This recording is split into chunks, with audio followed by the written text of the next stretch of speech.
I'm going to talk about 3 projects, but I'm going to talk about them in the context of cities. Successful cities are about connecting people. And so it's vital that we make not just buildings, but we make outdoor spaces where people can meet and people can gather, because that's where ideas are exchanged, and that's where relationships are formed. And that drives progress. My first slide is of the opening day of the Museum of Art, Architecture and Technology in Lisbon, which opened in October. This drawing speaks about the paradox of this amazing riverside front that is cut off from the rest of the city. So our project is in a sense about reconciling that disconnect.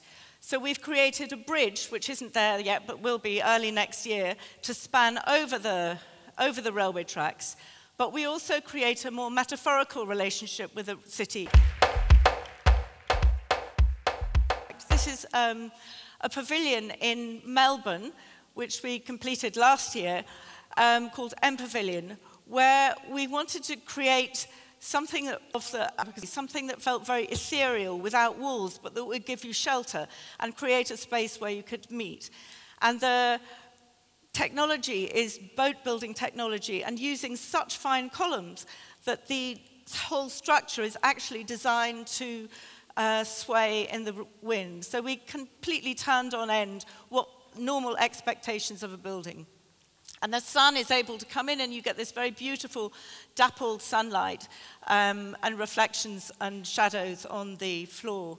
And this became not just a space for cultural events, but for yoga, for young mothers with their kids to come and have a coffee. So for 4 months, this part of the park had a very different persona.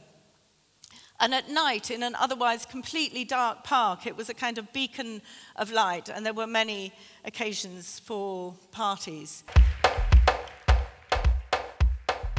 And this is the final project I talk about.